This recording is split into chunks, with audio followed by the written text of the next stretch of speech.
We kick things off with our hero Kuroto in the middle of some shady acts with a girl named Shirai.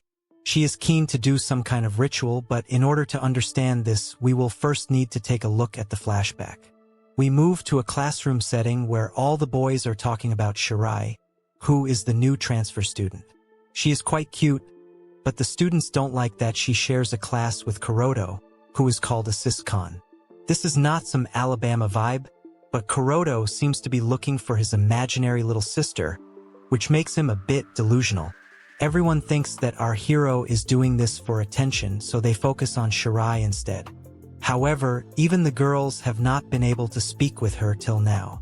Now, Kuroto comments that Shirai is like the MVP of babes. She is good-looking, has a curvy body, studies well, and is also good at sports. It could be why she is not very approachable, but Kuroto is more interested in her because she has a similar hairstyle to his little sister's.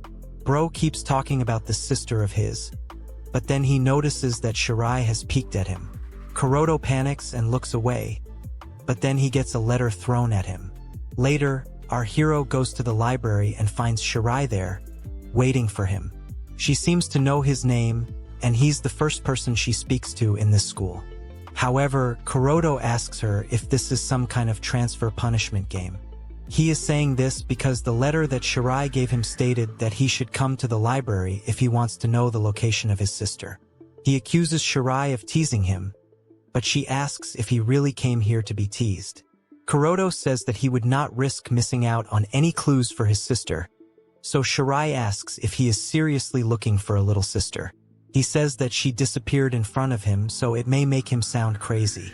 There is no record of her either, so Shirai does admit it is hard to believe. Kuroto does not know why he is sharing this information with her, but then Shirai asks if he is always watching her in class.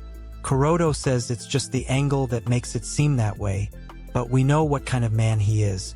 Even so, Shirai feels as if she is getting some intense stares from him. Our hero tries to defend his intrusive thoughts, but then Shirai does something totally out of pocket and asks if he would like to take a closer look. Kuroto asks her what she is doing, but she simply asks him if he has ever done anything naughty in school. Bro says no immediately, but then Shirai gets her freak on and says that she has finally found him. She proceeds to ask Kuroto if he likes this, but he knows it's better to keep his mouth shut for now. Shirai then states that it's not every day that Kuroto will get so lucky with a total babe like her. Kuroto is doing his best to control his hormones, but Shirai forces him to look at her, which is definitely an Uno reverse from usual situations. Kuroto now experiences visual cinema, but then Shirai says that something is wrong. He tells her that she is the one with the shady attitude, but then all of a sudden, everything goes dark. Kuroto has no idea what's going on, but Shirai does, as she says it's here. With that, the both of them are sucked into the darkness and get transported to another world. Kuroto looks around and tries to figure out where he is. Shirai seems to know it, as she calls it the unsatisfied gap. It's just like it was written in the book she's holding, but Kuroto is really confused right now. Shirai says that they have finally arrived, but she really needs to give us an explanation now. Kuroto does some thinking, and then he concludes that they have landed into another world. As he says this, a scary monster shows up from behind, and it seems to have its mouth on its stomach. Kuroto has no idea what this thing is supposed to be, but then it opens its mouth and reveals that it has some souls inside it. The monster goes on to take a bite of Kuroto, but Shirai pushes him away to save his life. She says that this is bad, but it's pretty obvious, so Kuroto asks her for more clarity. She says that she'll explain later, but they need to run for now. A chase scene follows, as the monster goes after the couple, and they manage to find some kind of room to hide in. The monster looks around for them, but Kuroto finds himself a bit too close to Shirai. She tells him to be quiet, but his heart pumps faster because he's basically sinking into her pillows. The monster seems to have left now, but Kuroto tells Shirai that she needs to dress herself properly. However, instead of making herself decent, Shirai asks our hero if he would like to see more. Bro does not understand why she is so keen to do this, but then she says that she is pranking him. She then says sorry to Kuroto for dragging him into this mess without even explaining anything to him. Now, Kuroto asks her to confirm if they have actually been transported to another world, just like the typical stories of comic guzzlers. Shirai says that this place is not big enough to be called another world, so perhaps it is another dimension. Kuroto is visibly clueless, so he asks if they can use magic here. Shirai says not at all, and it's mainly because of Kuroto, which once again renders him speechless. Shirai then states that she would have never imagined to find a Nesho in the class she transferred to. Once again, Kuroto has no idea what a Nesho is, but Shirai repeats that they are in the unsatisfied gap. We learn that it is a place that only appears when a person with the Nesho trait gets too excited thinking about unspeakable things. Our hero now realizes that he is the one who has triggered this place coming into existence. Kuroto says that this has never happened with him before, but Shirai says that he must have gotten excited when she started to show more than she should. This was the trigger for the place, and Shirai finds it entertaining that it's so easy to make boys feel flustered. Kuroto worries that he is now stuck with some female creep, but he also asks her if there is a way to get out of here. Shirai says that most of the information needed to survive here is written in the book she is holding. Kuroto asks Shirai what it is, and she says it's the reason she is alive. Kuroto asks for more clarity, and that's when Shirai reveals that she is here to retrieve some beads which are called Megatama. Kuroto asks her the purpose of this, but she says it is because of some personal grudge. Anyway, they need to find a way out of here, and the book says that they can leave through the altar in this space. Kuroto asks if they should trust the book, and Shirai says it should be fine. The Megatama may also be here, so she wishes to look for it. Our hero does not like that he is going along with whatever Shirai says, but he has no clue about anything in this space, so he has no other option. He then asks Shirai how she knew if he was a Nesho, as it may imply that she has done this with multiple other guys. Shirai gets offended by this and says that she is not like Bonnie Blue or Lily Phelps. Kuroto says it's a fair guess for him based on her behavior so far. Now, we learn something truly shocking, as Shirai says that she knew Kuroto was a Nesho because he remembers his sister who had disappeared. Of course, our hero wants to know more, but the tummy mouth monster appears once again. It attacks Shirai, and she manages to dodge it, but gets injured in the process. Kuroto tends to her, but things are looking really bad for the couple. Kuroto has no option left, so he picks up Shirai and tells her to hold on. It seems as if our hero is going to farm some aura by running like the Flash, but instantly trips and falls, which makes it a hilarious scene.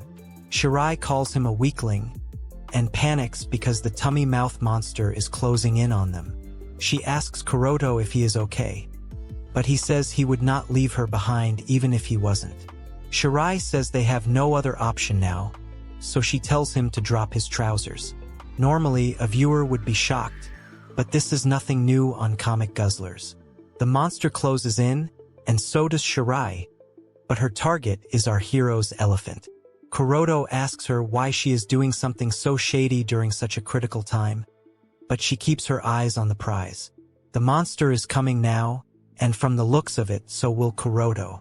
It's a really tense situation, but right before the monster reaches them, it stops completely because Shirai has unleashed the Tongue Twister 9000 on Kuroto.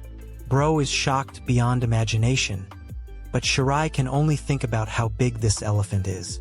Kuroto asks her to stop, but she calls this technique Zengi, which is needed to keep the monster away. Kuroto needs a lot more context than a simple name, but Shirai tells him to trust her for now. She then goes to town on his python, and soon enough, Kuroto can feel the elephant water coming out. In a surprise twist, Shirai tells him to control himself because if he gets post-nut clarity, then he will not have any desire and that will allow the monster to attack him. Kuroto asks what he should do, so Shirai says that he needs to endure it until the monster goes away. This is easier said than done, but our hero must now fight the toughest fight he has ever faced in his life. He endures and survives long enough for the monster to start vanishing on its own, which is a good sign. Now, Shirai can stop with her technique, and Kuroto can breathe a sigh of relief. It was a close situation, but the important thing is that the monster is gone. Shirai says that it's exactly how it was written in the book, but Kuroto is now on high alert after such a tease. Shirai asks him if he is already missing her tongue twister, and then she teases him some more. Kuroto explains that it was his first time, so it's only normal for him to behave that way. Shirai does feel bad for leaving him high and dry, but then Kuroto wonders if she has done this before. Anyway, he asks what that monster was, so she reveals it is a Nenokami. It is known to mercilessly swallow anyone who enters the unsatisfied gap, so it's like a guardian. Kuroto asks what would happen if he got swallowed by the monster, and Shirai says that his entire existence would be erased from the world. It's as if he had never existed in the first place, and this actually sounds very similar to what happened with our hero's sister. The couple has reached the altar now, and Shirai can already see one of the Mega Tama beads. Shirai goes to collect it, but Kuroto asks her about what she said regarding him remembering his sister. That's when Shirai reveals that Nesho people are the ones who don't forget those swallowed by the Nenokami. All the dots now connect, and for further clarity we are taken to a flashback from 2 years ago. Kuroto comes out from a hall and is greeted by his little sister who asks him how it went. He says he passed, and his sister is very happy for her Oni-san. Kuroto says they will have some fancy meat tonight to celebrate, which makes his sister hesitate, but he reassures her that he has saved enough money for that. Kuroto thanks his sister for supporting him, and it's a really sweet moment, but then a car suddenly appears and seems to crash into her. However, Kuroto's sister is nowhere to be seen, and even the car driver says that it was just him on the road. Now, we're back to the present where our hero says there is no evidence that his sister even existed, which is why he is called a siscon. However, Shirai tells him that he is not delusional, and she believes his story. After all, one should not dismiss their family so casually. Even so, she does call him a siscon because his obsession around finding her does warrant the term. Jokes aside, Kuroto realizes that his sister must have come to this world, but Shirai tells him that they need to get out of here rather than looking for his little sis. Bro actually says it before her, because she is hurt and they don't have any leads for his sister. Shirai teases him some more by saying he is quite a gentleman despite being a siscon. Kuroto tells her he is not some Alabama weirdo, which surprises Shirai. The sibling love, so she should get her mind out of the gutter. Now, Shirai tells our hero to get the Megatama and be done with this place, but he tells her to chill. Anyway, Shirai tries to take the Megatama from the altar, but it won't come off. There's nothing written about it either, so this whole exercise may have been pointless. Kuroto panics and asks Shirai if there is a spell or something they can chant, and luckily, they do find some instructions. It is the ritual for transference to another world, which is exactly what the couple needs. However, the ritual is basically a game of elephants and kitties. Shirai will have to be on top, but Kuroto can't believe she is being serious about this. They don't really have a choice now, so Shirai says they just have to get it done. She also teases our hero by asking if this is his first time, and somehow brings the siscon tag into it too. Shirai then asks if Kuroto doesn't want to do the ritual with her, but he says that is not the problem at all. He wants to know if Shirai is actually comfortable with all this. So she whispers into his ear that she is totally on board, as it's her first time too. Now, it's time to get things going, so the python gets to work. Our hero can't believe that he is actually experiencing this, that too with the popular girl. Shirai now moves those hips like Shakira, and bro can see everything as if it's divine revelation. She even tells Kuroto that he does not need to hold back this time, which means that he can unleash the pressure from before. Soon enough, Shirai works her magic, and our hero unleashes his elephant water. Even Shirai seems to have experienced an explosion, and this causes the Mega Tama bead to fall off. Just like that, both Kuroto and Shirai are back to the real world, inside a school toilet. Classes for the day are over, so the students are told to leave the school. The couple looks around to see if they are actually back, but then they realize what they have just done, so they look away from each other in shyness. Kuroto keeps telling himself that it was just a ritual, and then Shirai notices the Mega Tama bead on the floor. Kuroto asks her if it is to do with some personal grudge, to which she says yes. She wants to gather all the Mega Tama beads from the unsatisfied gap, because her goal is to destroy it. Kuroto is worried to hear this, because he might lose his sister if that happens. He asks Shirai if she knows how to get him back, but she says sorry because she tricked him with what she wrote in the letter. She has no idea how to bring back our hero's sister, so it's on him if he wants to help her or not. Having said that, this is the only lead he has for his sister, so Kuroto agrees to help Shirai on this mission. All of this is fine, but then Shirai tells him that he needs to control his hormones as he can't get excited unless she wants it to happen. However, this is a natural function for men of culture, so in most cases it can't be helped. Shirai knows the risks, so she tells our hero that she will manage it if it gets out of hand. Bro has no idea what she is referring to, but then she states that she will take care of his elephant every single day if that's what is needed to get the job done. Later, our hero tells her that he is more confident of getting his sister back, but he didn't imagine having to do unspeakable things with Shirai to be the way forward.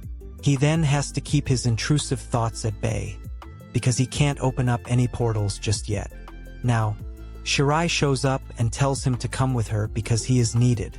The others start spreading rumors based on what they see, and there's another girl named Momo Ka, who seems to be interested in our hero.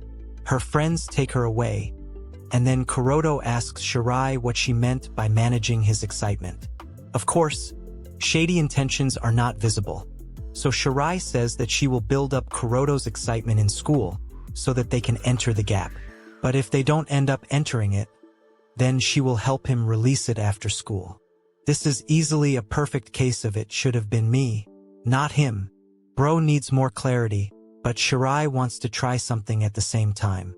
Shirai is reading from a naughty novel, which makes our hero wonder how shady she is. She even reads out the title and offers more such manga comics, but Kuroto knows the best place for that is Comic Guzzlers. Our hero tells Shirai not to read it in class because it will disappoint the other boys. She doesn't care, and it's not like Kuroto has any friends to reveal this information to, either. Anyway, now it's time to enter the unsatisfied gap, but our hero is not sure if they should do it in school. Shirai then reveals that the school is actually one of the coordinates from where they can enter the gap. There are 6 total destinations from where they can enter, but the school is the only one they know of.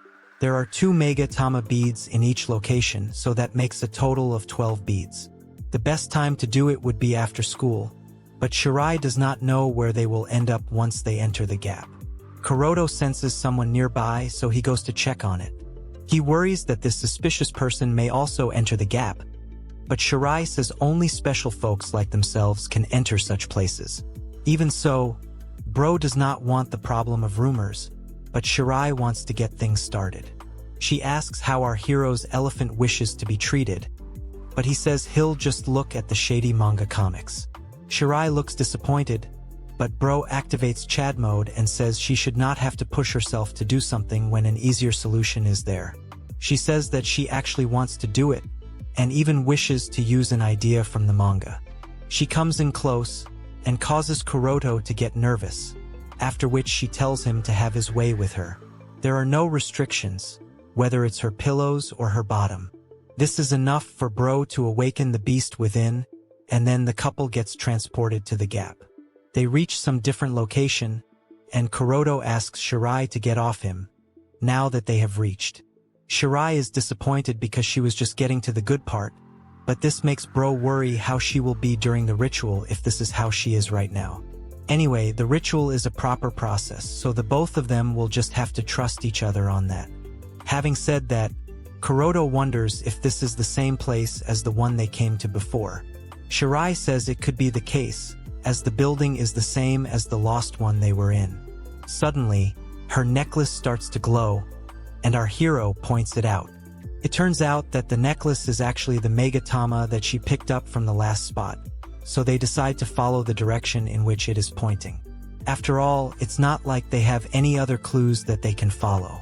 They have to collect another 11 of these megatamas, and Shirai says it will be tough.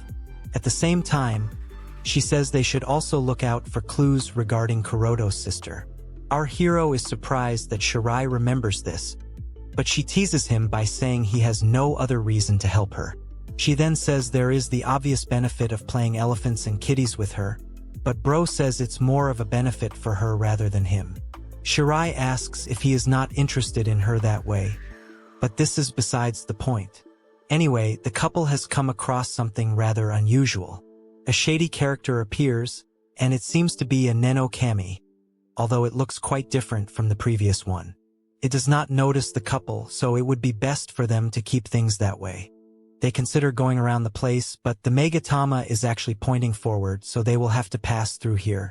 Kuroto asks if they can really make it without getting noticed, but Shirai tells him they are simply going to chase it away.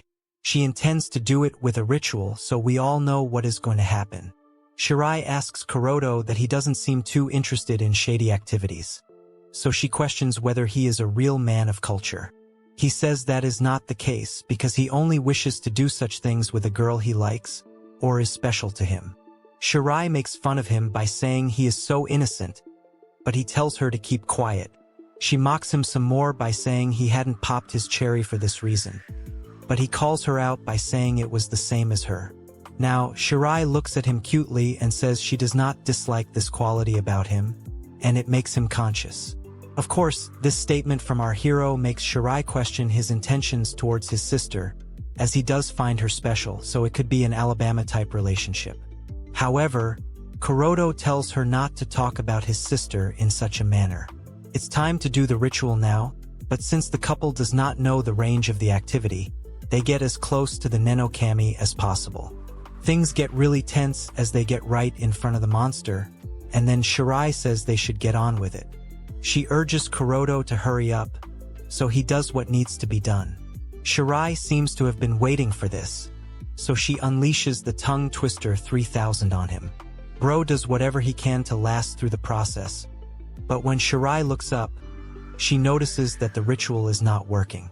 She decides to upgrade her Tongue Twister to 9000 and goes to town on our hero. She seems to hit a weak spot, so Kuroto tells her not to go there, but she likes that she has this information now. She still says that Kuroto will need to endure this much, and then it's Hawk-Tua mode.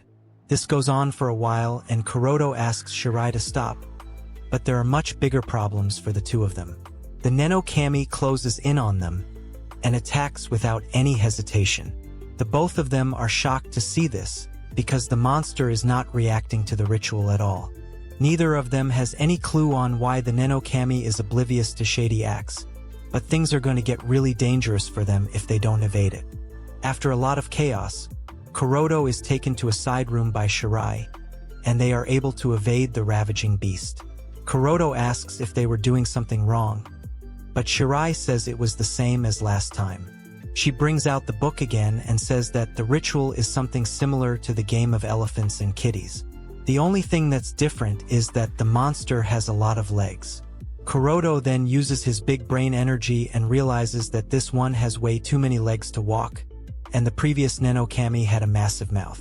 He has managed to connect the dots, so Shirai asks him what's up. He is a bit hesitant to say it out loud, but Shirai tells him they need a solution fast. Bro reveals that just how the method for the altar ritual is set, there must be a specific way to do the ritual for the Neno Kami too. Shirai is clueless, so our hero explains that they were able to drive away the giant mouth Neno Kami because Shirai used her mouth. This time they have a leggy Neno Kami, which means that both of them will need to tap into their Quentin Tarantino energy. They need to do what needs to be done, but Kuroto is not sure of it. Shirai says they need to perform the ritual, plus she always wanted to try this method out as well. She does say sorry in advance, in case she messes up, but Kuroto tells her that's all right. With that, Shirai gets ready to give everyone at Comic Guzzlers the first instance of a babe using her foot. It's not as easy as it looks, because Kuroto gets hurt in the beginning. He soldiers on, and Shirai admits this is going to be tough. She uses some quick thinking to show our hero a little bonus footage, because none of this will work if he doesn't get excited. It does help, so Shirai teases Kuroto for enjoying this freak show. She thought it was just Tarantino, but clearly, Kuroto is also learning new things about himself. She then calls our hero a creep, but he says she is the last person who should be saying that. At this very moment, the Nenokami arrives and starts to move in on them. As luck would have it, the monster does stop because of the unspeakable acts these two are performing, which means that Kuroto was right. Shirai is pleased by this, so she increases the pace, although our hero is facing a hard time now, pun intended. She tells him not to give in just yet, but things are not looking good for Kuroto and his basketballs. He tries to tell Shirai to take it easy, but she's in a world of her own, as she tells him to continue bearing it. She wants to enjoy this a little more, but it takes a sick kind of individual to take joy in this. As it turns out, the extended time does work in their favor, and the monster is banished from all the shady activities. With that, Shirai stops with one of the weirdest things we have seen on this channel, and Kuroto can breathe a sigh of relief. Shirai tells him he did a good job, but he is not too pleased by how much she was enjoying herself, while he was fighting for dear life. Anyway, Shirai admits that she never thought the ritual for the Nenokami beasts and the rites were connected. Kuroto says they will need to come up with some strategies for these situations, and Shirai is looking forward to whatever comes next. Bro does not feel the same way, and he reminds her that they are still at the risk of getting erased. Shirai is aware of that, but she states that it's the thrill of doing such things that is making them determined. Kuroto does not agree, because when your life is on the line, it's hard to enjoy these activities. Now, Shirai notices the altar in front of them, which means that the Megatama stone was leading them here the whole time. All that's left to do is to perform the ritual and head back home. The couple takes a look at the content, and they hope it's not too intense. The instructions state that it's all about being missionary, which is not too hard, considering it's what most couples know. It's not that difficult, but this time, Kuroto will have to take the lead. So Shirai asks if he is up for the task. He says that he's understood the assignment, so there won't be a problem at all. Shirai says that if he falters, then she will do her best to move him, although that is just humiliating for a man of culture. Now, it's time to get down to business and move those hips like Shakira. Shirai invites Kuroto, and it makes him nervous, but he has to step up. After a bit of fooling around, they find the right spot and lock in. Our hero's python seems to be better than what Shirai had expected, as she gets overwhelmed by it. She tells Kuroto to move or else she will do it for him. He is still a bit awkward, so she wraps her legs around him and starts doing the work. Kuroto does not like that he is not the lead, so he tries to step it up a bit, and this does a lot of things for Shirai. He has finally become a man now, as he takes the lead properly and shows us that he is not a shy one. Shirai is completely taken by surprise, as she did not expect this at all. It becomes too enjoyable for her, and she is about to explode at the same time as Kuroto. The couple experiences some intense explosions, and this is enough to take them back to the real world.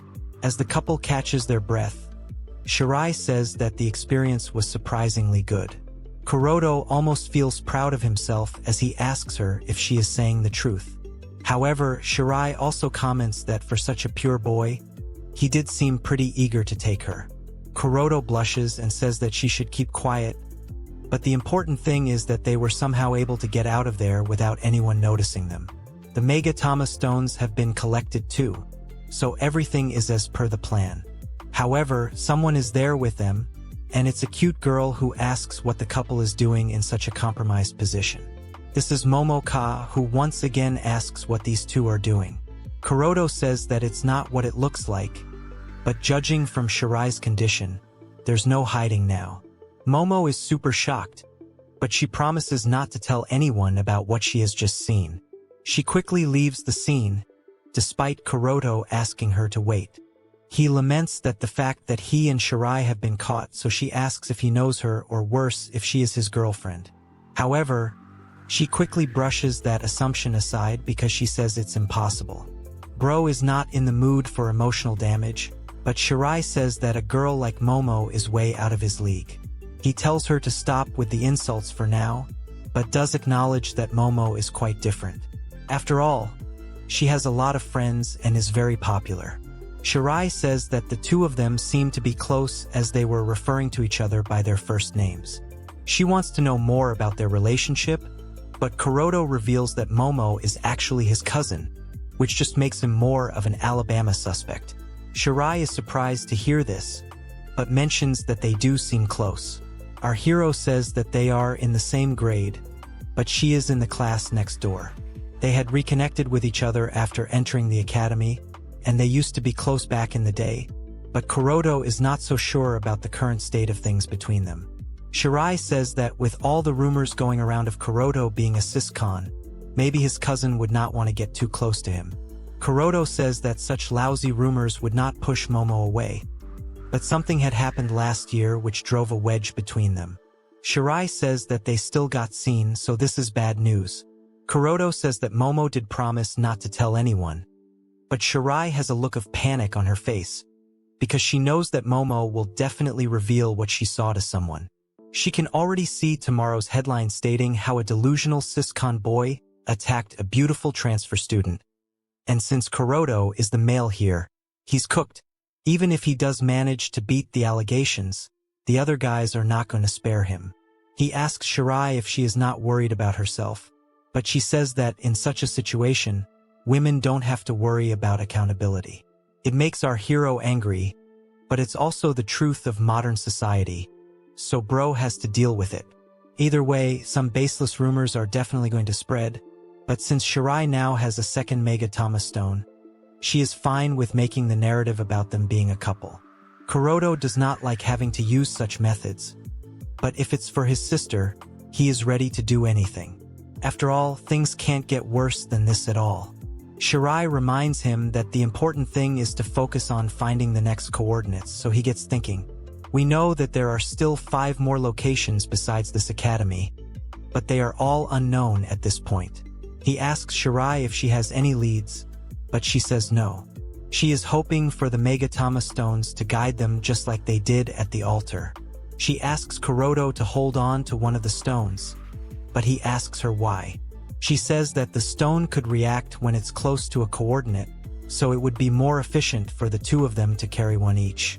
Kuroto gets it, but Shirai still asks him not to lose or break it, as if he is a fool. Now we move to the next day, where all the students are tired after a busy day in class. In the middle of all this, Kuroto bumps into Momo, and it leads to an awkward pause. The other girls wonder who Momo is talking to, and they brush him off as the siscon weirdo.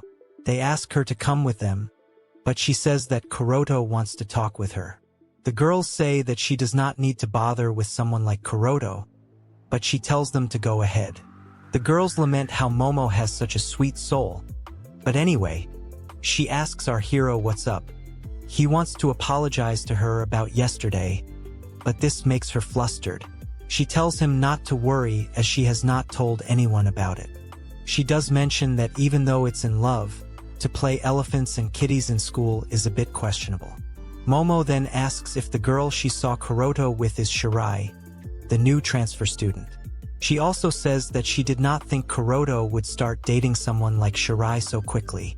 He's more surprising than she had thought, because Kuroto does not exude Giga Chad vibes.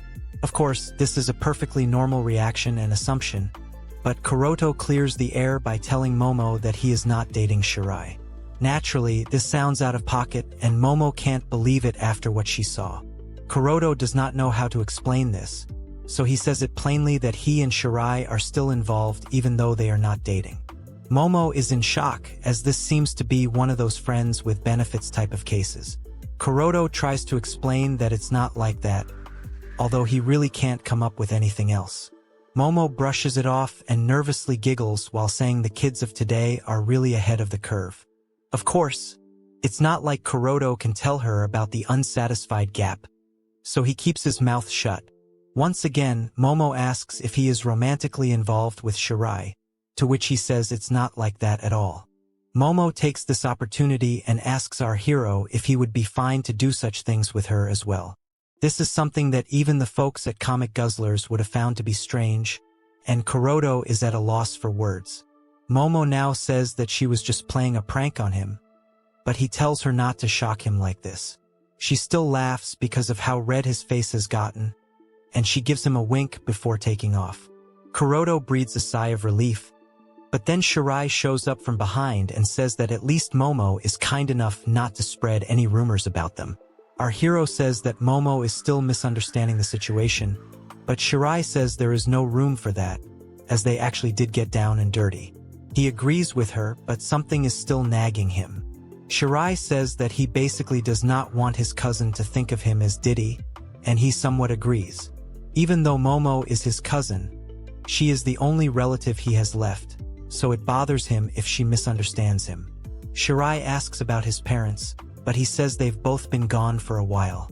It was just him and his sister, but now even she is gone, so things are quite sad for Kuroto. Shirai says that he is just like her, but Kuroto does not get what she means. Anyway, she says that such situations cannot be avoided, and everything will be cleared out once Bro gets his sis back. Our hero agrees, but then Shirai asks him what Momo had asked that made him so flustered. She can see the excitement already, and says that he should not be so easy to entice. Kuroto does not know how he should control such feelings, so Shirai plays with him and says that she could run her hands all over him while making him endure it.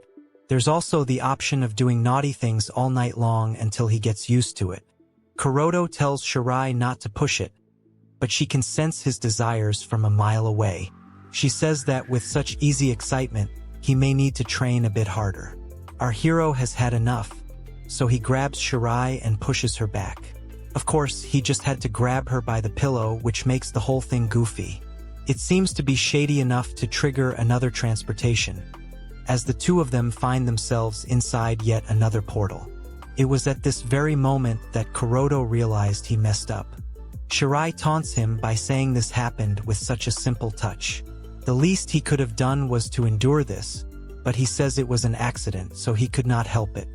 None of this would have happened if Shirai didn't get too naughty, so she says sorry as she did not think Kuroto would be so weak.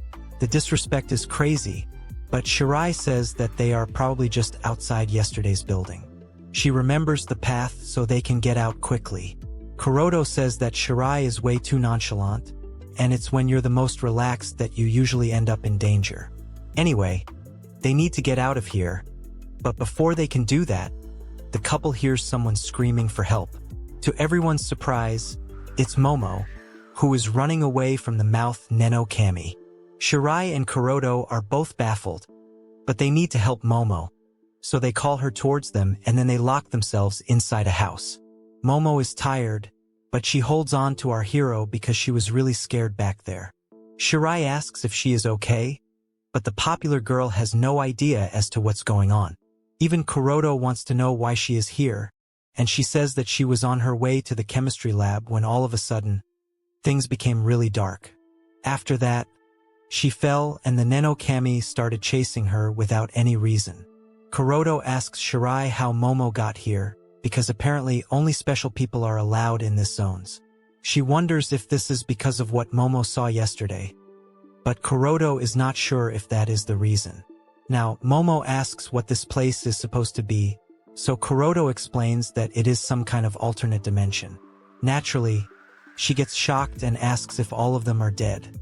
Bro reminds her that they are not in a zombie school, and Shirai says that they will need to save the explanations for later. For now, they must focus on getting back home, and Momo is even more surprised that they can casually go back to the real world. Kuroto offers his hand, and even though she doesn't quite grasp the situation, Momo holds it and stands up.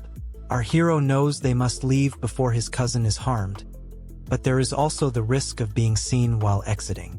Momo says that as long as Kuroto is here, he will protect them, and she even gives a flirtatious face.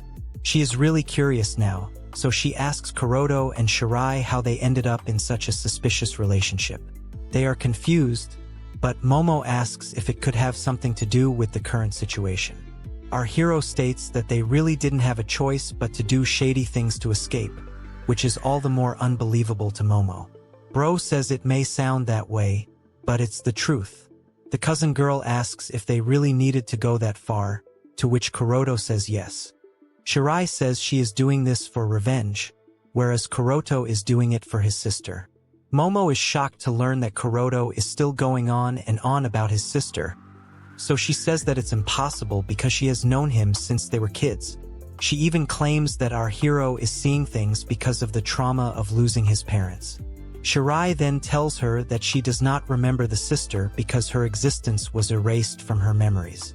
After all, they are in another dimension, so that alone should be proof that anything is possible. Momo refuses to accept this, so she thinks that Shirai has hypnotized her.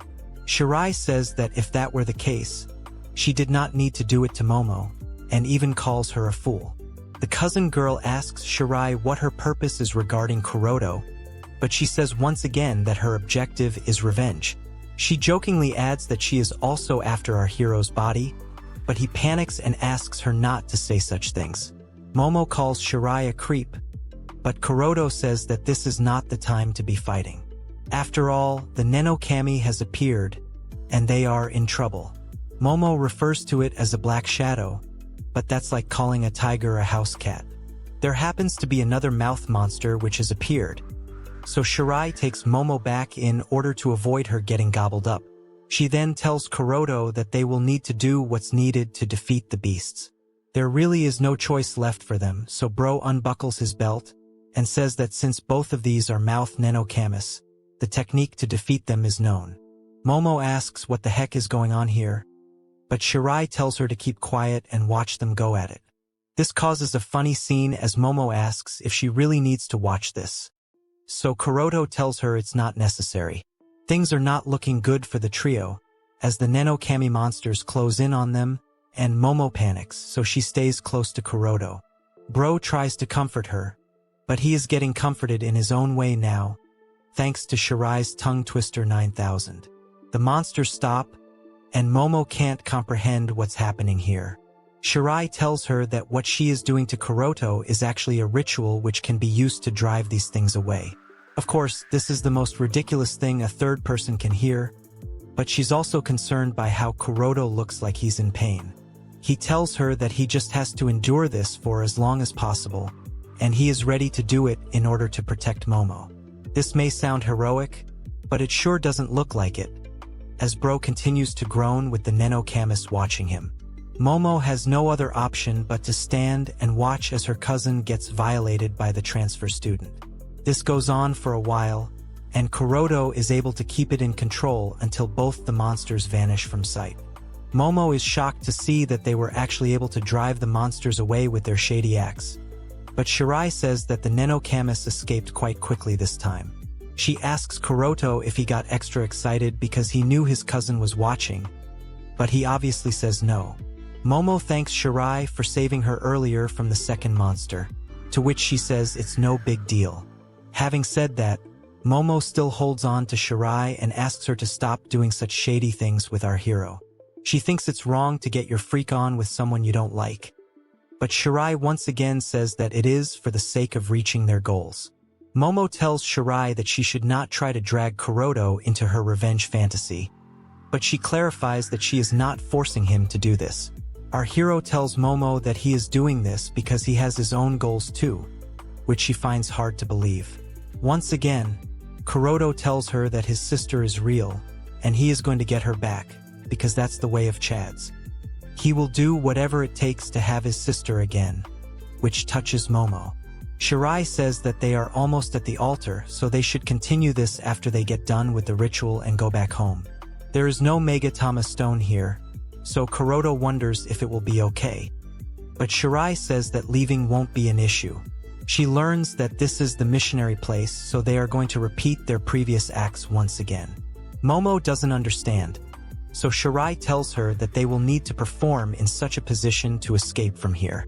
Momo realizes that this is the ritual, and Kuroto instantly identifies her to be the one he had suspected of being an imposter in the washroom. Now, Momo asks if this ritual can be done with anyone, because if that is the case, then she wishes to be the one doing it. This has taken both Shirai and Kuroto by surprise, but the legends of comic guzzlers saw this coming. Shirai asks if she is being serious, to which Momo says that it's better than her having to watch. Shirai asks Momo why she wants to do this, because she was just talking about not doing things with people you don't like. However, Momo says that it's fine because she likes Kuroto. We finally have our Alabama moment, and we don't know if we should say that it should have been us, not him. Momo clarifies that this needs to be done in missionary, but Shirai asks her to wait. Momo tells her that she should not say anything because she is not dating Kuroto. With that, she pulls her cousin closer to her, and things are about to get really weird. Kuroto is not sure if he should be doing this, but Momo says it's fine because she wants her first time to be with someone she loves. This is not what our hero had expected to hear, but Momo asks him if he hates her. He says he could never feel that way about her, so she pulls him even closer and actually begs for it. With that, the unspeakable happens, with only Wayne from Gamer Boy Isekai'd surpassing such acts as they were with his mommy. Momo sure seems to be loving it like McDonald's as she has finally connected with Kuroto. Normally, this would be a beautiful moment, but the fact that they're cousins even makes us uncomfortable. Shirai watches on, and it looks like she's enjoying the show. Momo calls out Kuroto's name again and again till she is about to explode.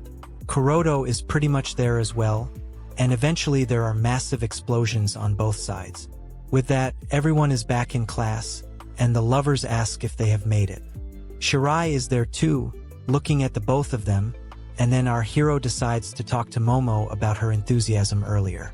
She says that she's being serious when she says that if Kuroto absolutely has to do such things, then she will help with it too. However, she only wants Kuroto to do these things with her and not Shirai. It's a clear case of jealousy, as Momo tells him to go out with her, not the exchange student. Now, before we move on to the next chapter, we see a short sketch where Shirai is mocking Kuroto for getting excited so easily. She says that even looking at the anatomy book could do the trick for him, but he says that she should not scold him. Shirai says she is only commenting based on what she is seeing, but Bro says that any guy going through puberty is the same.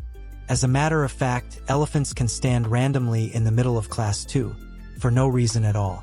Shirai agrees that she has seen some of the guys lean awkwardly, so she calls all of them sick, although it's a bit harsh to say that. Now, we move to a sudden scene where Kuroto is telling Momo that what they are doing is bad. She says that it's fine because they are in a secretive place. Before we move further ahead, it's time for some context, so we go back to a flashback from a year ago. Momo bumps into Kuroto at school, and they have a chat about how they are in the same academy. Of course, the others have a field day with it because of Kuroto's reputation. He is visibly upset, but says nothing when Momo asks what's wrong. He eventually says that she should not bother getting involved with him, because the rumors will get to her. She jokes and asks if the others would think of them as accomplices, but Bro would rather not go into further detail. It has been a long time since they last saw each other, which was 5 years ago. Momo says that it used to be fun when the two of them would hang out, but Kuroto corrects her by saying it used to be the three of them. Momo gets scared and asks who this third person was, so Kuroto says it was his sister. Momo says that she does not want to talk about scary stuff, but our hero is disappointed that even she does not recall spending time with his sister. Momo can sense that something is off, because Kuroto is acting different. She apparently figures it out and says that Kuroto is going through a teenage phase where he thinks he has secret powers. He says no, but Momo jokes around some more, so he decides to leave. Momo says sorry because she did not think he would get so offended. Kuroto is not in the mood, so he asks Momo to stop talking to her, but she says that they could go back to the way things used to be. However, Kuroto is not in the right headspace, so he says out loud that Momo should stop talking to him. This startles everyone in the area, and they only think worse of him now. Momo apologizes once again, because she may have been acting a bit too familiar with him. The other students start to spread some more rumors about our hero, but he does not care, so he decides to leave the scene. This does affect Momo, but she can't really say anything to him now. Now, we are back to the present day, and can see that it's raining. Kuroto feels like he should say sorry to Momo for the way he snapped at her back then. After the ritual he had with her, it's hard for him to refuse her proposal too. Shirai is there with him, as she was hearing the story between Momo and Kuroto. She asks how things had been since then, but Kuroto says that they didn't really speak after that until now. Shirai asks Bro if he is going to date his cousin, but he says no, because he does not want to risk taking her back to such a dangerous place. Shirai teases him because of the shady things that already happened, so our hero admits that he did get a bit carried away. Shirai says that he is a man of culture, so it would have been impossible to say no at such a crucial time. She does not know about helping, so she would like to ask about dating.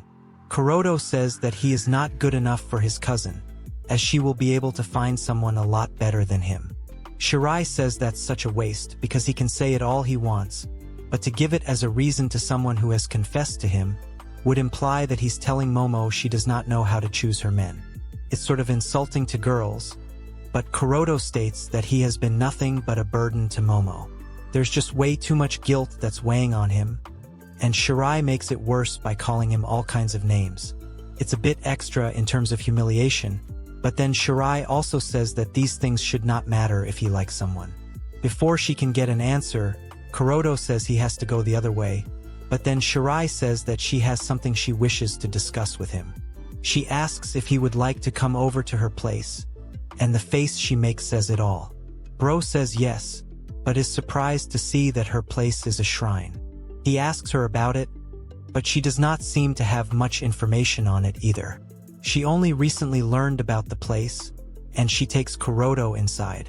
Shirai takes our hero to the library, so he asks her if she is going to give him some kind of shady novel. She says no, and states that they should be looking for clues that point towards his sister. This is big news for Kuroto because he now believes that something could be here. Of course, Shirai has already gone through most of the books, but could not find anything about bringing a person back, or even anything about the unsatisfied gap. Kuroto is confused, because Shirai does have that notebook, but she reveals that it is actually a keepsake from her mother. At this point, Kuroto is like Jon Snow, so he asks her about the details. Shirai states that the book was the reason she found out about this shrine being her family home. Our hero asks her why she brought him here, but she says it would be better if he saw it himself. Kuroto says that he trusts Shirai, so she did not have go through so much trouble, but she says that it is important for them to build their relationship further. Also, books are heavy, so she was hoping for Kuroto to flex his muscles a bit. After some joking around, the couple heads to the main library, and Kuroto points out that they are all regular books. It's possible that the shrine destroyed all the important books before they died. Now, if we're talking about building trust, it's important to know about Shirai's revenge story, so Kuroto asks her about it. She says that she lives her alone, as her mother passed away a year ago. She does not know about her father or anyone else, so it was just her and mom. Apparently, the mother had left her family when she got pregnant with Shirai, so Kuroto asks if the family did not want her to inherit the shrine. Shirai says that the real reason was that her mom wanted to protect her from the unsatisfied gap. This is news to Kuroto, as Shirai reveals that her family members can enter the gap on their own. They have guarded it for generations, so her mom did not want her to get trapped in that inheritance. But it was because of this that she had no one else to rely on and had to do it like a solo mission. She worked herself to death because of this, so now Kuroto can understand why Shirai wants revenge. She says that she wanted to get back at the family estate, but when she got here, all of them had passed away.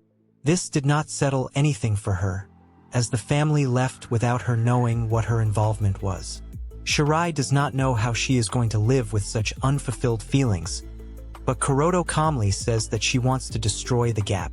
However, it does sound like she's lashing out, to which Shirai agrees. This is the only thing left for her to destroy, and she is going to fulfill it no matter what. As a matter of fact, she only lives here so that she can remember her hatred towards them, because she can't accept that the family lived comfortably here until they met their end. Shirai looks far from an angel right now, so Kuroto is a bit concerned. She then says that her mother used to live here as well, and that's the gist of it. She hands over some books to Kuroto, but they're quite heavy for him to manage. He is happy that he has learned something about Shirai, even though he did not expect it to be just lashing out. Shirai tells him that he should not worry about her revenge and should just focus on getting his sister back. Kuroto is fine with that, but they still have not found any useful books. Our hero suggests taking a break, and then Shirai teases him for being in a girl's room for the first time. He says he's been in a few before, but that only means Momo. Kuroto takes a look at all the books in Shirai's room, and they all happen to be shady. There are some other books too, but Shirai says they belong to her mom. It's supposed to be her mother's old room, and a lot was left behind. She even says that it would be creepy if her mother could return at any time. Kuroto admits that it must be tough to search through so much stuff and not find anything. Shirai is upset that they don't have the coordinates to the next place, but she comes up with an idea. She suggests doing something naughty here, which Bro was not expecting at all. Shirai explains that her family has passed down the knowledge of the unsatisfied gap, so it would not be a stretch to consider the shrine as a coordinate as well. Kuroto asks if it would be hard to live in such a place, but Shirai says it's worth a try. Also, over here no one can see them, so they can do anything they want.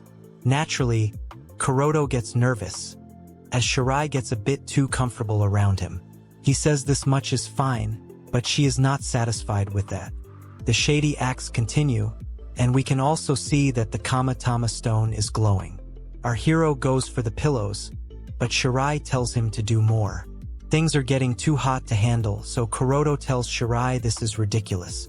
He ends up banging his head against the book stand, and it causes a lot of books to fall off. Kuroto gets hurt, and it totally ruins the mood, so he says this was a bit too intense for him. He comments on how the bookshelf is poorly put together, but Shirai says it's fixed in its place and can't move. As our hero takes a look, he realizes something is up when he notices an odd spot. He asks Shirai about it, but she says it's just a groove. However, Kuroto says that the back part looks like it can be pushed, so he does exactly that. He takes the notebook from Shirai and uses it to push the groove, after which a clicking sound is heard. Suddenly, the bookshelf opens up to reveal a path downstairs.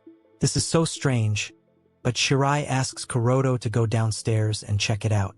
He is a bit surprised, but she says that the boys are supposed to be doing these things.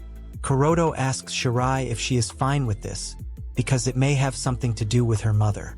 Shirai tells him to go ahead first, and she will follow after him. With that said, the couple begins their descent into this new place, but Shirai is not completely dressed yet. So when she slips from the ladder, her cake is smashed into our hero's face. She asks if he is fine, but after a sniff like that, he won't be having any problems for a while. Now, the two of them find themselves inside what looks like an abandoned room. Shirai can't believe that something like this was under her nose the whole time, as there are lots of papers and notes lying around. To everyone's surprise, there are drawings of the Nenokami as well, which means we have a strong discovery on our hands. There's a lot to take in, and Shirai wonders if there is any information relating to the new coordinates. From what can be seen on one of the papers, we can say that the Megatama's guidance is what the couple will need to rely on. Now, Kuroto finds another note that seems to talk about some kind of priestesses, but the drawings are very unclear. The text is faded too, so they'd probably need a scientist to figure it out. Our hero wonders if all the stuff really just belonged to Shirai's mother, but she feels perhaps there were other people involved too. A lot of the writing is old, with some of the letters looking like they are decades old, or even 100 years old. Of course, if Shirai's family has been managing the unsatisfied gap for so long, it's possible. One of the scrolls looks really ancient, but it looks like the duo has found the jackpot. It's the ritual of return for lost beings, which means that Kuroto actually has a chance to bring back his sister. Shirai and our hero can't believe that they have actually found it here, and our hero is relieved to have finally gotten some respite. However, upon opening the scroll, there is some bad news. The note is torn off with all the instructions missing. What the text roughly translates to is that they need to find the boundary castle and lower the Megatama offerings to the ground. There is also talk about gathering all the Megatama stones, but that's where the note is cut off. The couple now looks for the continuation of the torn scroll, but they don't have much luck. This sucks because just when a solution was there, it happens to be incomplete. Kuroto is still happy, because he at least knows that there is a way to get his sister back. He thanks Shirai for her support, and this makes her blush. She says that it's not that they could find this place because of her, so Kuroto also deserves credit. They do have a goal now, which is to collect all the Megatama stones. Kuroto is glad that their goals align, which means that they can still work together. Shirai says she will do some research, so they should call it a day for now. Our hero laments that despite all the progress, they still don't know the coordinates to the next location. Shirai says that the Megatama will guide them, as mentioned in the text. She takes a look at the one she's wearing, and notices that it's turning white. Kuroto takes a look at his, and the same thing is happening. Judging from what she has learned so far, Shirai assumes that they may have to make them completely white in order to move on to the next step. Kuroto asks if it will change as they wait, but Shirai says there wasn't any change when she checked in the morning. Our hero tries to scrub it, but heat doesn't do anything to the stone. Time passes by, but there is still no change, so Kuroto figures he and Shirai will need to do something to make the stones white. Now Momo shows up and greets her cousin, although things do get a bit awkward. Kuroto is still thinking about the apology he needs to give from a year ago, but before that, Momo has something to ask him. She wants to know if he has come to a decision on what she offered him earlier. Our hero has, and he bows his head down to apologize to Momo, as he cannot be in a relationship right now. Momo is a bit startled, but Kuroto knows that he can't drag her into this mess any further. Once again, Bro says sorry because they have already done it, but Momo reassures him that she was the one who initiated it. Anyway, Bro said as of now, which means there is still a chance for them to get involved later on. Kuroto is surprised, so he asks Momo why she cares so much about him, especially after he snapped at her last year. She says that his actions did hurt her deeply, so he finally apologizes for his behavior. He was desperate back then, but what really hurt Momo was that he avoided her since that moment. We see a cute montage of it, and then Momo says that ignoring her was definitely the wrong decision. Bro agrees and says sorry once again for it. Momo repeats that being ignored by someone you have liked for so long is really hurtful, but Kuroto had no idea she liked him for so long. He asks her since when she has had such thoughts for him, so she actually has to think about it. She asks if he remembers the time he got injured, but Kuroto has been injured multiple times. She says there was that one time when things got really bad, as they were looking for a lost child. Kuroto can't remember this, but Momo reminds him that he had taken a really bad fall then, but he still didn't give up and kept looking. They eventually found the kid, and Kuroto even gave her a piggyback ride back home. His mom was tending to his wounds, and he was secretly crying in pain, so Momo has some fun by teasing him about it. However, this memory strikes our hero strongly, so he asks Momo if she knows who the lost kid was. Momo starts to think about who it could be, and she can now remember that she always used to play with her. However, she is not sure if she ever had a friend like that.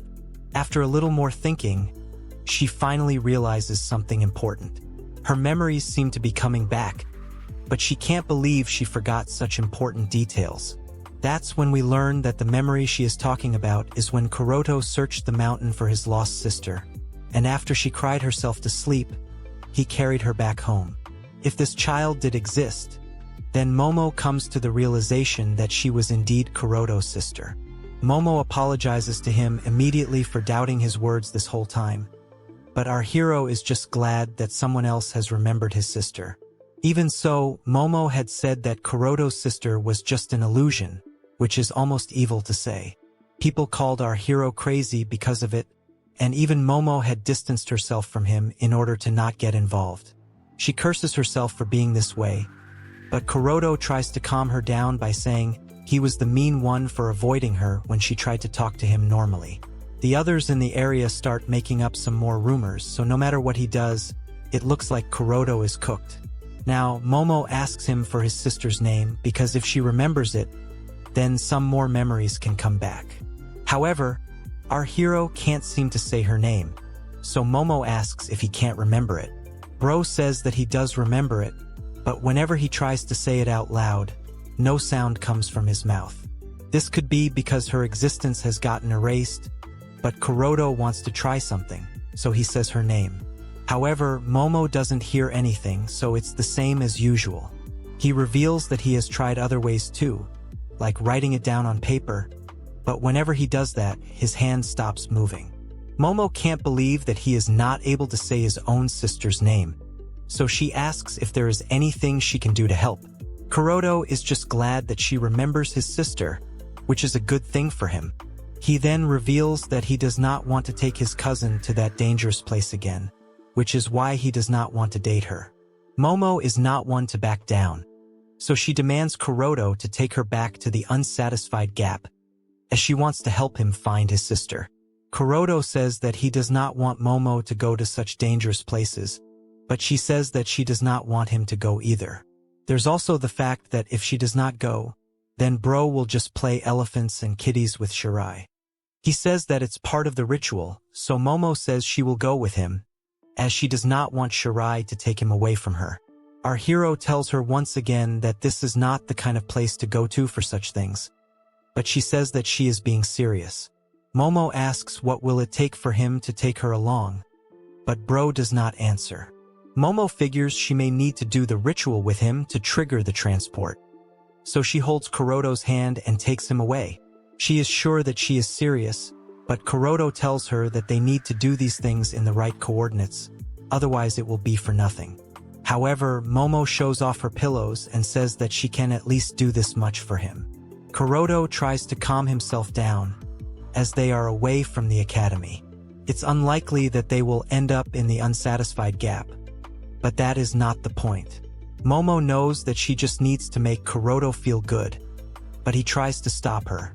It's a bit too late for that, as she has now come into contact with his python.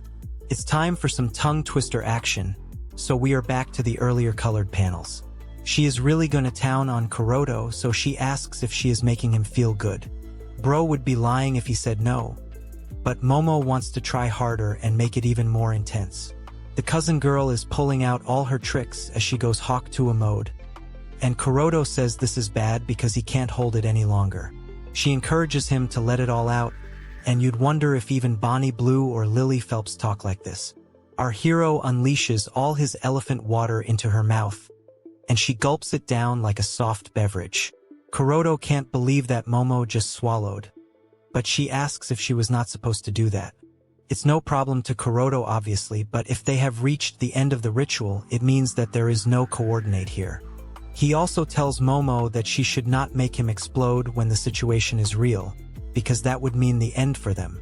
Momo laughs it off, but also asks her lover Boy if he now understands how serious she is about helping him. He does get that she wants to help, but he wants to keep her safe. With such innocent eyes looking at him, it's hard for him to say no, although Momo is definitely far from innocent. Momo has a bright expression on her face, but Kuroto says that he will still need to talk to Shirai about it. He checks the time and realizes that they are about to be late for class. Momo feels she may have stretched it too long, but the both of them make it somehow.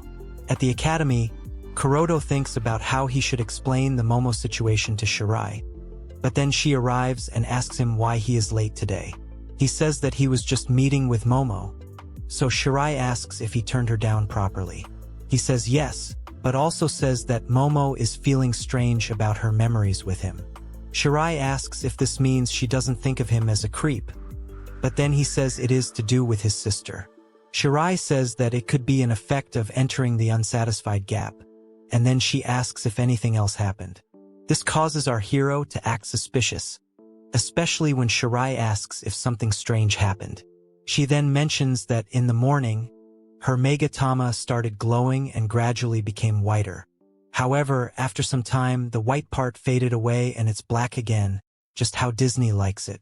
Something has to be triggering it, and Shirai can only recall trying to seduce our hero when the Megatama stones became white back then.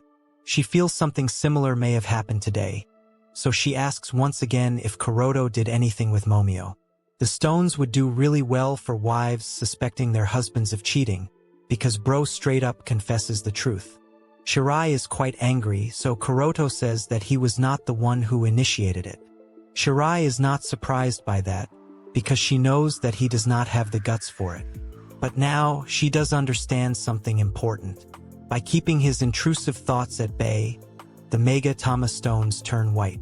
When the desires are released, they go back to being black. Basically, since the stones respond to shady intentions, Kuroto cannot release anything unless Shirai gives him permission to do so. This is like some dominatrix-level punishment, so Kuroto asks why he should require Shirai's permission. She says it's because she is the one performing the ritual, plus she did tell him right from the start that she would be managing his desires. Before he can say anything further, our hero notices Momo approaching him and Shirai.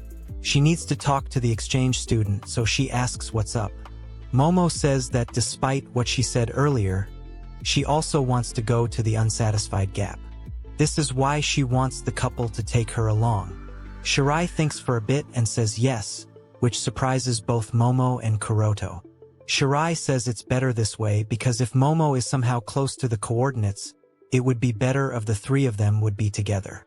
Momo and Kuroto are glad to hear this, but then Shirai says that she will be the one performing the ritual. Momo is just supposed to be the audience, but this makes her upset. She says that the ritual is the whole reason she is coming in the first place, but Shirai says it should not be a problem, considering she is not dating Kuroto. She says that Shirai is not dating our Riz boy either, but she says it's fine because she does not have a problem with the nature of their relationship. The girls are fighting over Kuroto, so now we can safely be jealous of him, because the cousin thing has become redundant at this point. Now, both Momo and Shirai are fine to do naughty things with their lover boy, even if they are not dating him. They stare angrily at each other, so Kuroto tells them both that they need to chill. He was worried that his excitement over a cat fight would have landed them in the unsatisfied gap again. But now the girls ask him to decide with whom he wishes to perform the ritual from now on. Momo says it has to be her because she loves Kuroto way more than Shirai. The exchange girl says that her body matches his better than his cousin, and she has more knowledge too. She feels she is better for the rituals, but bro is shocked that he needs to choose one of them. He can't ignore how much Momo has done for him and how she feels about him. At the same time, Shirai's knowledge will be crucial for their upcoming missions. He eventually says both girls, but Momo tells him that she wanted him to choose one. Shirai is fine with this because she has found another way to decide it. Basically, whoever can turn the Megatama stones white the most will win, so this has now turned into a proper battle of the kitties. This does sound like fun. And then we are introduced to yet another character who looks like a total babe. Momo confirms with Shirai that all they need to do is get Kuroto excited if they want the Megatama bead to change colors. With that, she accepts the challenge, but our hero laments the fact that his opinions and feelings are being ignored here. Not that a man of culture should complain about such things, but anyway, the girls decide to begin the challenge after school. He tells the girls that he did not consent to this, but the girls say this is only happening because he could not choose between them. Of course, it's more along the lines of not wanting to hurt their feelings, but such is life. Shirai even asks him if he couldn't decide because he wanted to enjoy both his babes. He says he honestly couldn't decide, but suddenly, someone shows up in the middle and recommends something from the vending machine. She even purchases it using Kuroto's coin. Bro is confused, so the girl says sorry for just butting in like that. She's the same babe we saw on the bench earlier, and she offers to buy a replacement. Kuroto says it's fine, but Shirai asks if this girl is a third-year student. She reveals she is indeed from the third year, and her name is Kyuko Hibizono. Kuroto and Shirai also introduce themselves, but Kyuko seems to already know them. She overheard their little chat, but not the part about our hero's harem problems. She is referring to the Megatama beads and the ritual. Suddenly, Kyuko asks if the couple is into the occult, but that's a bit out of pocket. Kuroto is really confused now, so Kyuko reveals she is a part of the occult research club. They don't have any members, so she asks the couple if they are in any clubs of their own. They say no, so Kyuko shadily suggests joining the occult club. She says that Kuroto can get Momo into it as well, but he says no, as does Shirai. Kyuko makes a cute face, but Shirai drags Kuroto away before his intrusive thoughts take over. Kyuko seems to be upset, but she says the couple can let her know if they change their minds. Anyway, she asks our hero what he was mentioning earlier, but Shirai says it was from a novel. Kyuko says that she isn't really into novels, as she is more of a manga girl, which is why she watches comic guzzlers. It's time for her leave, so she bids farewell to the couple, but they find her weird, although Shirai isn't too far off. She tells Kuroto that he's way too weak when it comes to girls, because it definitely did look like he was going to give in to Kyuko's charms. She brings up Momo too, but Bro says that his cousin is different. Shirai gets jealous, as she asks Kuroto if he is accommodating Momo because she is curvy, but he says that the real reason is because she still likes him despite the way he treated her earlier. He can't say no to someone like that, which is fair. Shirai then asks why he didn't turn down Kyuko immediately, but he says there was another reason for it. He got a strange feeling from her, almost as if he had met her somewhere before. Shirai says that he could have passed by her several times in the hallways, but this is something more recent. Bro can recognize Kyuko's scent, but Shirai calls him a creep for being able to literally sniff women out. Our hero rejects the sniffer allegations, but the bell rings, so they decide to forget about Kyuko. The couple will meet at Shirai's place after school, and then Kuroto takes a sip of the drink Kyuko had selected. It's not bad at all, and then we move later to the scene of the battle. Both Momo and Shirai are pumped for this, but Kuroto asks if they are seriously doing this. The whole thing turns into a quest now, with the main condition being the girl who gets to dye the Megatama the most wins. They have 10 minutes each, and Momo is allowed to go first. She is surprised by this, but Shirai says that if she goes first, then the Megatama bead will get dyed instantly. This makes Momo even more competitive, but Shirai says she could only go halfway after the events of this morning. Shirai adds that if Momo can dye the whole Megatama bead right away, then she will concede defeat immediately. Momo says that Shirai is underestimating her a bit too much, and she is going to regret it. Shirai doesn't care, and she tells Momo to get on with it. This causes her to panic, because she is not even mentally ready for this. Anyway, she takes Kuroto inside, as if this is going to be like 7 minutes in heaven. She asks Momo to turn around as she prepares herself, but he says there's no point if he is going to view the goods anyway. Momo says she does not like being watched as she prepares herself, so Bro agrees to turn around. She gets down to almost her birthday suit, and now Kuroto can look. He is visibly flustered, so Momo asks him to say something. He says she looks like a total babe, which makes her blush instantly. She is really embarrassed now, so Kuroto tells her she does not need to force herself to do this. Momo says that is not the case and she wants to do this, so Bro tells her to go ahead. After an awkward silence, Momo asks what she should do, but Kuroto tells her she should have thought about this first.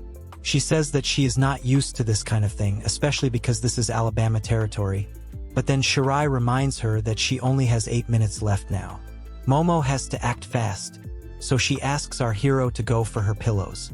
He is a bit nervous, but he goes ahead anyway and comments that not only are they bigger, but they're also softer than Shirai. Suddenly, she peeks into the room with an angry glare, because she could sense that Bro thought of something rude. Momo tells him to only focus on her for now, so it's squishing time. Kuroto continues with his actions and enjoys it for a while, as Momo confirms that this won't be enough for him to finish.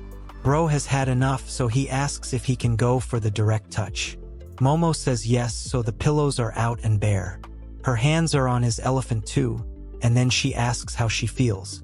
Kuroto says he is feeling God's fine work, and even Momo can sense that his python is starting to stand in attention. This goes on for a while, so it's time for some action with the Twin Peaks. This affects Momo greatly, so she goes for some tongue twister action, but at that very moment the buzzer rings, which means that 10 minutes are up. Shirai enters, and she is quite upset. So she takes the Mega Tama bead from Momo. It hasn't died by much, but Shirai says it's not bad. Momo feels completely defeated because she put in a lot of effort, but Kuroto tells her that he was really excited. However, Shirai tells the couple to look at the result, which is a more accurate measure of our hero's excitement. She scolds Momo for thinking her pillows were going to be enough, because she seems to have forgotten the basic standards on comic guzzlers. She is now going to show her how it's done. So she sets the timer to 10 minutes and prepares herself. Kuroto can see a damp spot down there, but Shirai tells him to prepare himself as well. She gives him a bit of a show, and then proceeds to get him into his birthday suit, just like her. He is then told to get into bed, and Shirai warns him that what she is about to do will tickle him a bit. She then goes on to show the real power of a tongue, and says that Momo would never have been able to do it. This continues for a while, but Bro can see that even Shirai's kitty water is starting to flow. She says it's just sweat, but she isn't fooling our viewers. She becomes a bit too flustered, so she decides to straight for the tongue twister double hawk Tua Deluxe. Kuroto was definitely not expecting this, but she tells him not to move. She is unrelenting in her technique, and even activates beast mode on her tongue for enhanced results. She then looks at our hero with confidence and asks if it feels even better than before. Of course, he was already in an excited state because of Momo, but this is taking him over the edge. Things are about to get really intense, but Kuroto says he can't take it anymore, so he pulls away. They still have a little under 3 minutes left, but bravo to Bro for lasting over 17 minutes like this in total. Shirai is disappointed, but Momo says that she can't go too far, otherwise all of it would have been for nothing. Shirai says that she didn't even get serious yet, but Momo says that Kuroto is already at his limit, which can be seen on his face. Shirai is upset because she wanted to enjoy our hero a bit longer, but the important thing for her is that she got her Mega Tama bead to completely change color. She has won the challenge, so she asks Momo if she has any complaints. Suddenly, the bead on Kuroto reacts to the one on Shirai, and both of them connect with each other like yin and yang. This causes a flash of blinding lights, and then we see the girls waking up Kuroto. He is surprised to see the united beads, but that means the mission has been completed. Everyone gets dressed, and then they step out of the house because the beads are taking them to a certain direction. The other side seems to be closer than they had first thought, and Shirai seems to recognize the place the beads are pointing towards. The triple couple makes their way to the area, and just as Shirai had expected, this is a part of her family's estate. Momo asks her if she is a rich girl, but she says that the amount of land her family owns is largely unnecessary. If they keep going, they will reach the cemetery of Shira's family's shrine, and as they move, Momo asks if they will have to engage in shady actions again. Shirai says yes, and reminds Momo that if she is not ready to do the ritual, then she should not enter with them. Momo says she is fine with it because she was the one who wanted to tag along. Plus, she has never said that she would never do the ritual. Shirai reminds her that she lost the challenge, but Momo counters that she cheated, because anyone would lose it if subjected to such intense acts. Kuroto doesn't have much patience left, so he asks the girls to get along with each other, because it's really difficult to think with all this arguing. Shirai teases him again by saying he only wants to enjoy both her and Momo, which causes him and her to blush. Eventually, Kuroto decides to be honest, and he reveals that he actually does want to enjoy both Shirai and Momo. He even asks if that is a bad thing because heroes like Ceres and Wayne have massive harems on comic guzzlers, including mommies too. Both the girls are shocked to hear this, because Bro has spoken like a total Chad. They then decide not to argue with each other, as it would not be fair to push their lover boy so much. Shirai is willing to call a truce, but Momo just makes a cute face. Kuroto tells her that he mainly expressed his feeling for her sake, and Shirai reminds her once again that she won, fair and square, so this is her being nice. Momo eventually accepts, but she makes a big deal of it, even though she lost. Anyway, a couple of people are now seen walking down the stairs, and they cross the triple couple as if nothing is happening. Suddenly, the man stops and asks Kuroto if he is here for the test of courage. He doesn't understand, so the man says that it's just surprising for him to see students over here. He adds that coming here for shady purposes is not something to be praised, but he has no intention of interfering with them. After all, youth only comes once, or in this group's case, multiple times. Shirai says that her relatives' graves are here, and she has come to pay her respects with her friends. The man apologizes for the misunderstanding and asks the triple couple to be careful, as it is already dark, and they should mind their steps. With that, the man and woman leave, but Shirai is intrigued by them. She's actually mainly impressed by the woman's pillows, as is Kuroto, but Momo tells them to focus. Now, the curvy woman refers to the man as Sanjuro-sama and confirms that the uniforms on the group are from Shin-Atsu Academy. He seems to have understood something from this, but says that they don't need to act immediately, as they will meet them again soon enough in the other world. This is really ominous, and the story is definitely starting to kick off now. Now, Momo learns that the black monsters are called Neno-kami, and they can only be driven away when certain rituals are performed as per certain body parts. Suddenly, the beads go crazy, which means that the group has reached their destination. Momo quickly holds on to Kuroto, so he asks her what's wrong. Shirai asks if she is scared, so Momo states that the devil's hour is in effect. Shirai tells her if she is getting so scared, then she should not go inside. Momo insists that she will be fine, and then she notices the Shirai family's ancestral tomb. Kuroto asks if they should say a prayer, but Shirai says that she does not care about these people.